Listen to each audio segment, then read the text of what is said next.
Aloha, beautiful beloved beings. Happy Thankful Thursday. I'm so grateful to be here with you. This is Kira Sophia Eden, and I am tuning in today to talk about triggers, emotional triggers, and how to not let your triggers rule you, and how to learn and to glean information and how to grow from your triggers.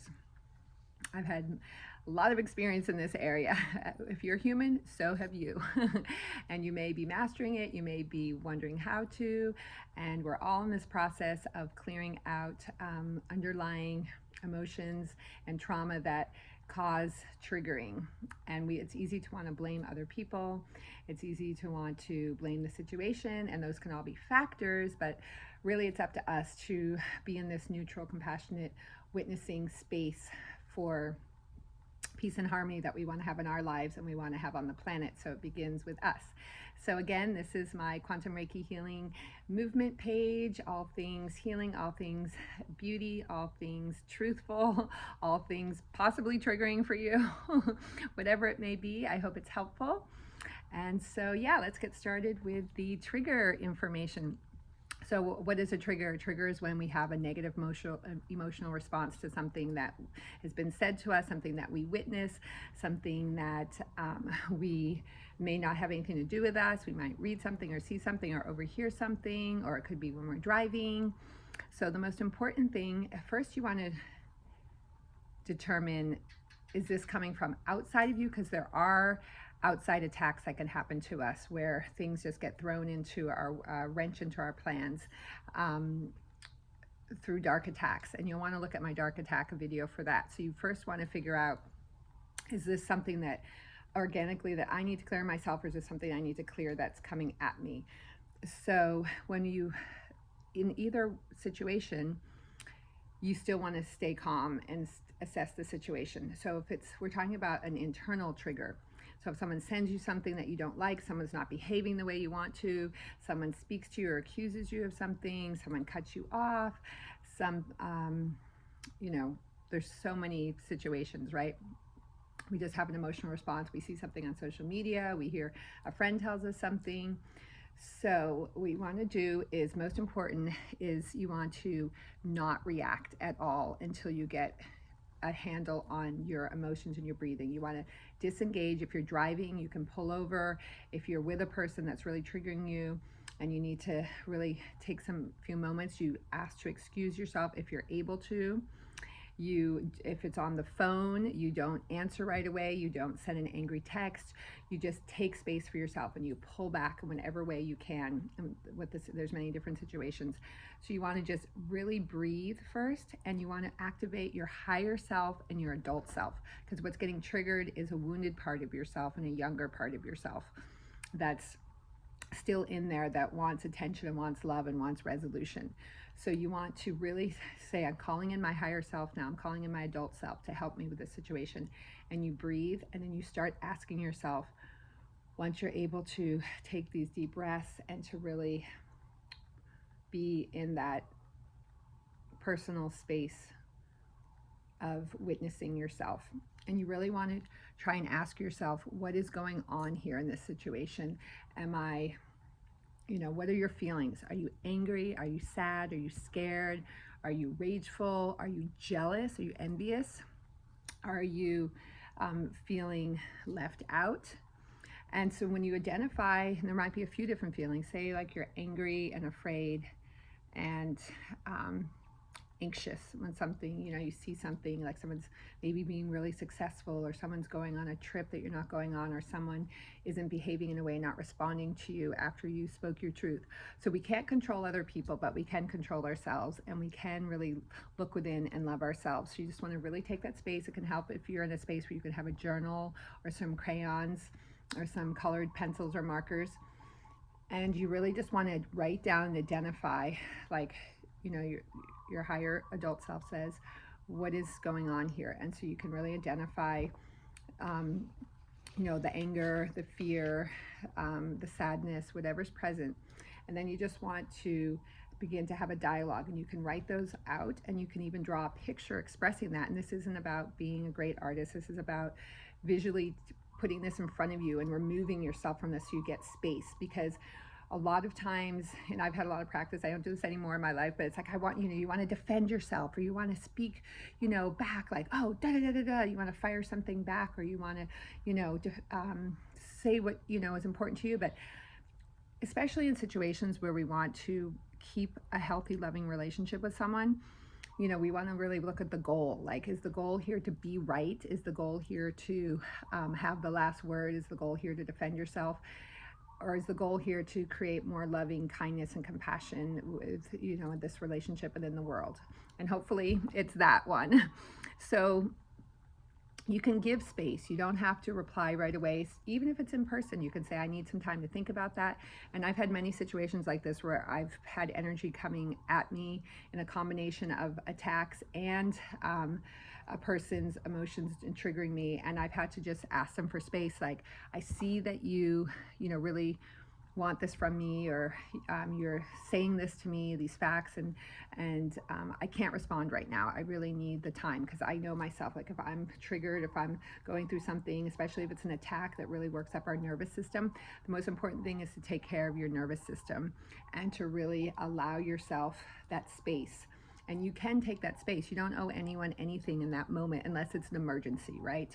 But if in most cases it's these heated, and this is part of the victim-victimizer programming and the sexual misery programming, which creates these trauma bondings and these loopings and these blaming and these tit for tats, right? We want to remove ourselves from this programming. We want to come into a compassionate witnessing for ourselves and talk to ourselves, about the situation. Like, why am I feeling this way? Does this remind me of anything in my past?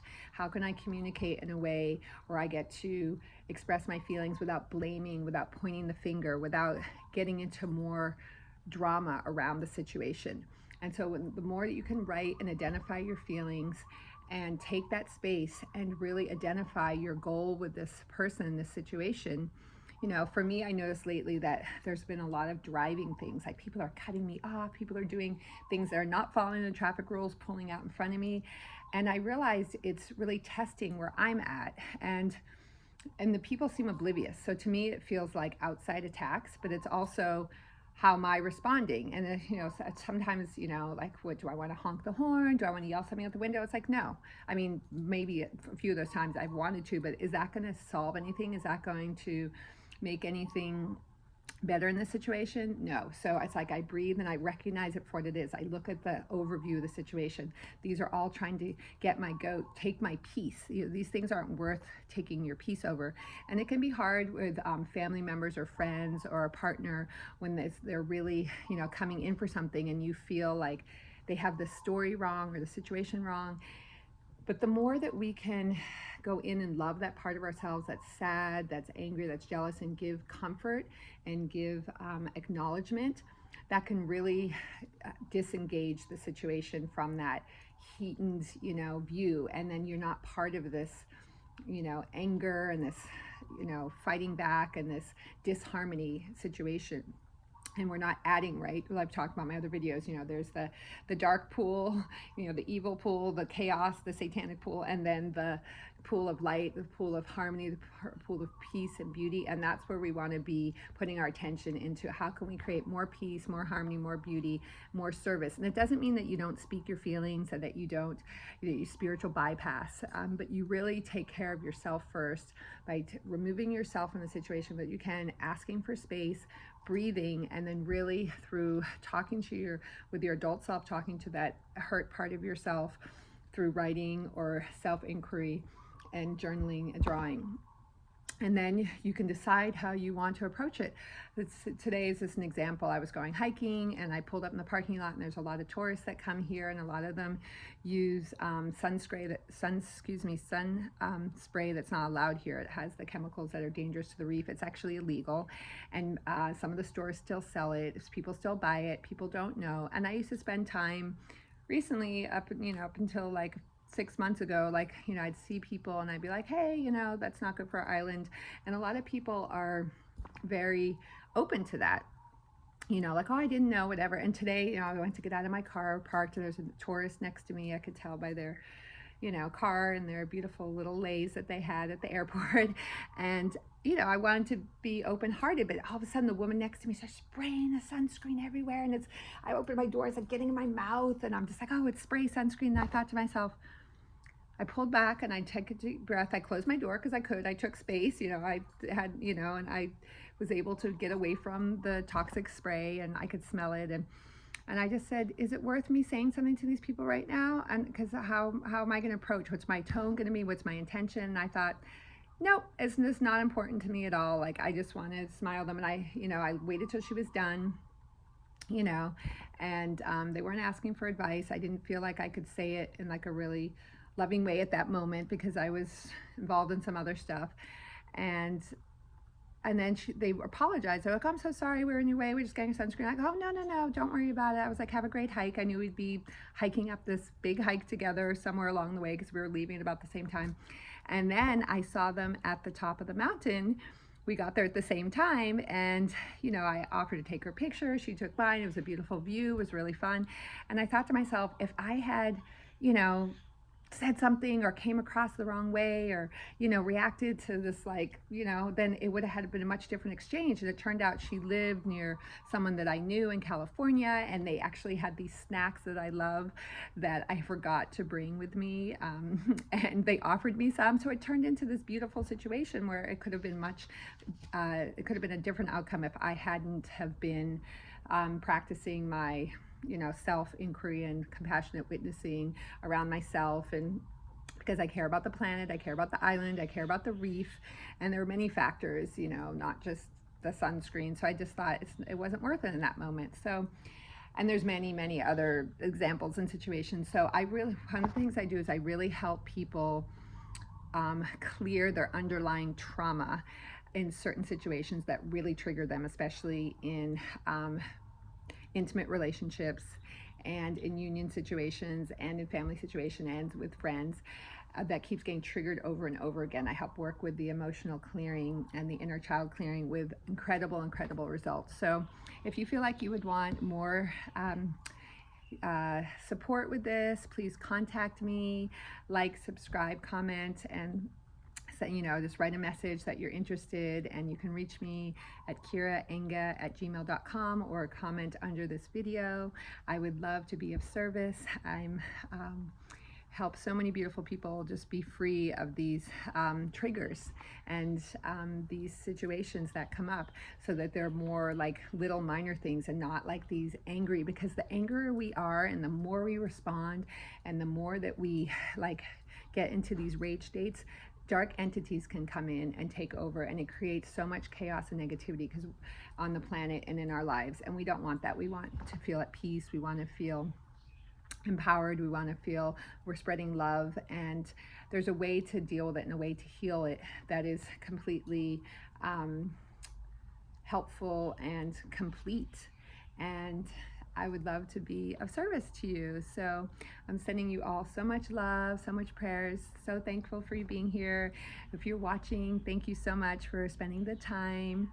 And yeah, so I hope that was helpful. And that's just a little introduction on how to come into neutral feelings in yourself and a sense of calming the nervous system before you respond. And you can really think about how you'd like to receive something back, a phone call or a letter, an email, a text, or and just have a way to be able to diffuse a situation that could turn, and you know, some people even react violently, right?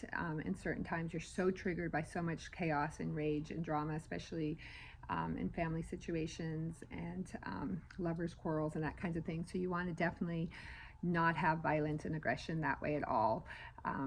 You want to bring in more peace and harmony and love to the planet. So I love you so much. I'm so grateful for you here today, and many blessings to you. And please contact me if I can be of service. Aloha.